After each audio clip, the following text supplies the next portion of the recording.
Hey guys, Houston Productions 1 here again today, and today I present to you how to make your own custom minifigures part 2.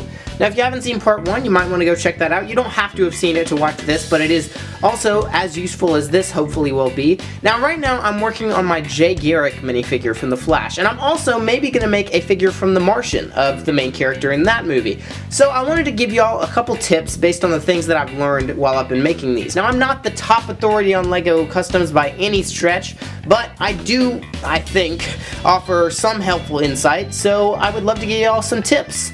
Alright, let's get started. Now the first thing I wanted to say is that it can be very helpful when you're making custom LEGO minifigures to put the parts onto another part to paint it. For instance, with this, I never want to get paint on the legs, so I take the legs off, and lots of times I'll take the arms off too, and I just stick it on here so that I can paint away and not worry about getting it on things. Obviously, you want to use a piece that you don't care about getting paint on because, hey. Now while we're on the topic of this head, let me give you a tip. So, the hardest things to capture on a LEGO minifigure are the eyes. Eyes are just so hard because you gotta position the pupils in the perfect spot, and it's just very hard to make it look right. So essentially, what I've learned over the past couple years is you can take an eraser. It can take a while, but you can erase everything but the eyes on a LEGO minifigure carefully, and then you can paint over all the other stuff. So here's a time lapse. This may take a while.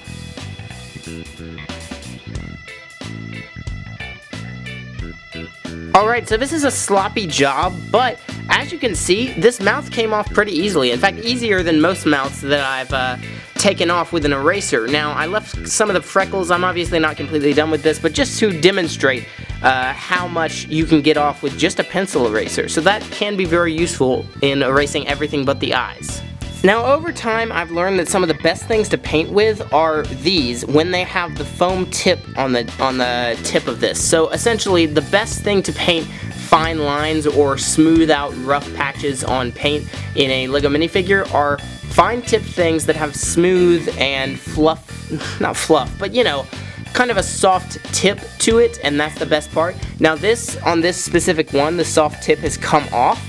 And if that happens to you, or if you run out of these, or if you just can't find them anywhere, the best thing to do is wrap some toilet paper or something better than that, maybe paper towel, around a toothpick with paint on it, and it'll stick to it, and then you can kind of smooth out the paint in a way that's not rough, but is more smooth than most things that you would use. So that's kind of a hillbilly tip, but I just figured I'd throw that out there. Now let me show you some of the stuff that I'm working on for Garrick's figure right now.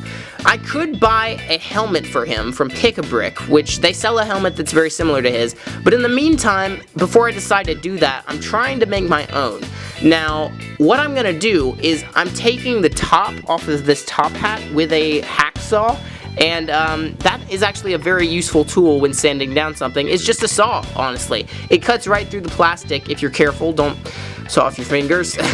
And this is what's done so far. So the best stuff to use on a LEGO is definitely a saw.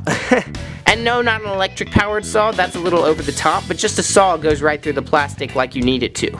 So this hopefully will be the rim of Garrick's helmet. And somehow I may stick it around this Emmett construction helmet and make that the rim, so that there's kind of hair there coming out, and I cut off the little brim there of the hat. In some cases an X-Acto knife is good to sand down LEGO or cut things apart, but it's a lot less accurate and it's a lot harder to do.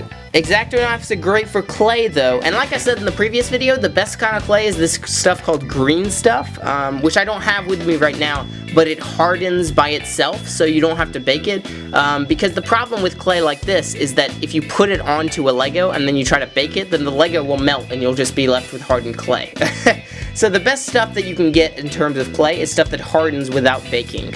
So yeah guys, I hope you enjoyed this brief video. I recognize that it's not a lot to go on, but I especially like that tip about the eraser. I got that from somebody else, I don't remember who, but it's very useful to erase everything but the eyes, because the eyes are just so hard to do.